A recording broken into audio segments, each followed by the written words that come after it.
Hi, everybody. I'm Brittany Lewis, a breaking news reporter here at Forbes. Joining me now is Burt Dubrow, executive producer and creator of The Jerry Springer Show. Burt, I really appreciate you coming on here. And I first want to start off, I am so sorry for your loss of your dear friend, Jerry Springer. Well, thank you. I appreciate that. You're credited with creating The Jerry Springer Show, and we, as the American public, saw The Jerry Springer Show for 27 seasons. So we know him very well, but what can you tell us about the Jerry that you knew? Well, I always tell people that if you really want to see the real Jerry, then you must watch the final thought at the end of the Springer Show, because that was who Jerry was. I mean, he wrote every single word of that for 27 years. And he made sense out of sometimes nonsense. And I don't know anybody else that could have done that for Jerry. When the show first came on, it was more of a political talk show, and then it morphed into the sensationalized show we all remember. So what was his goal and what was your goal of the show initially and then throughout those 27 years? Well, the show initially started when I found Jerry, who was doing the news at WLW in Cincinnati, and we knew each other through WLW when I was there. But Phil Donahue at that point, who's the king of all of this, really, of talk, was whispering about retirement. And we sort of looked at Jerry as maybe he could be the one to fill those shoes, although nobody would ever fill Donahue's shoes. It was an impossibility. And so we started doing that kind of show. It wasn't a political show. It was just a daytime talk show. And it wasn't catching on, frankly. And then we got a call from NBC that offered us to go on the NBC owned and operated stations if we took the show from Cincinnati and moved it to Chicago at the NBC station there. We did. And one day, by accident, there was a fight on the air. It was a show about race. Somebody punched somebody else, and we were all shocked. We stopped the tape. We couldn't believe it happened. We calmed the audience down, and then we continued the show. And we noticed the next day in the overnight ratings that the show did quite well. There was a big jump in the ratings. So at that point, we started to figure that out and find ourselves and do a show with crazy relationships. But I want to be clear, me or nobody ever had the idea to do a show with fighting. We didn't say, hey, let's have a meeting and do fights. It sort of evolved into what it turned out to be. And from all of your time knowing Jerry, what is your favorite memory working with him, working on the show? The fun of putting a show together like that, the fun of building a show and building a personality. And then Jerry and I became extremely close. He was at my daughter's bat mitzvah. I mean, I was family to him. He was family to me. He was so different than the Jerry that we knew on the Jerry Springer Show. His great love was probably two things: politics and sports, baseball. And let's not forget, he was the mayor of Cincinnati.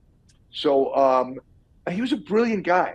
So I only have fond memories of the show. And I have to say that, eventually I sort of oversaw the show, and Richard Dominic, who was with me from the beginning, I hired him, and he became the executive producer.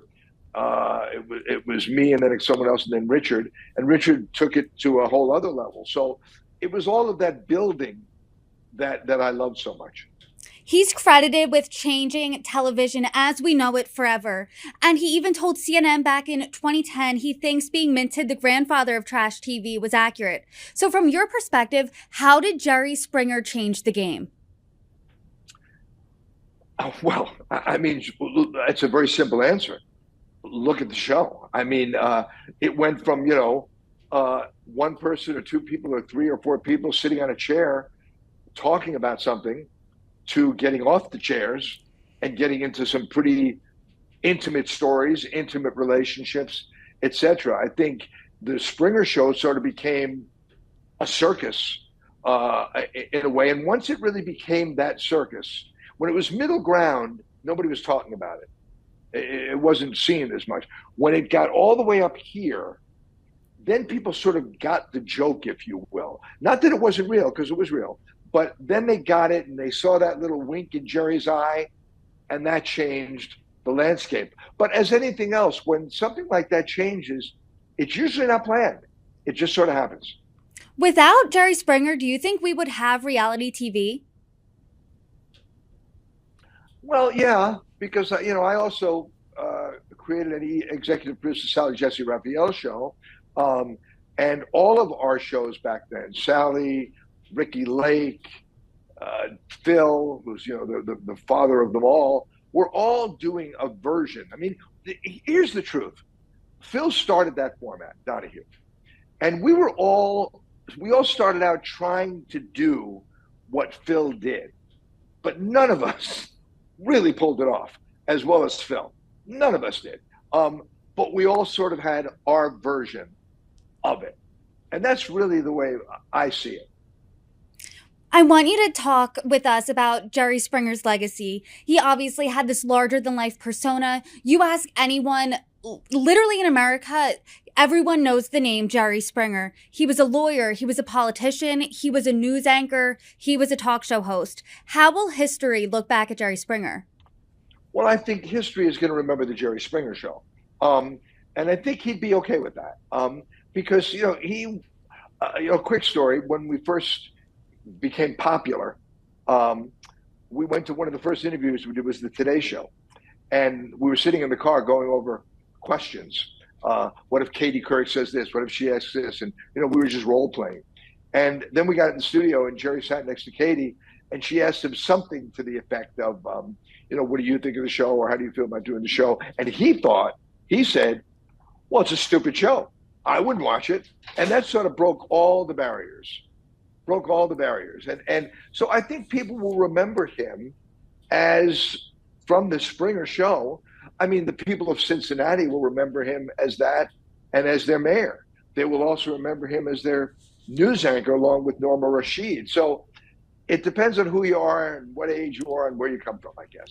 How do you think he would like to be remembered? And how do you think he would like his show to be remembered as well?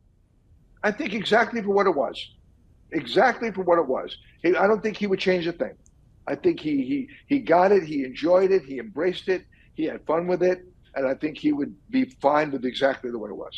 Burt Dubrow, I appreciate you coming on and sharing about your friend. Thank you. Thank you for inviting me. I appreciate it.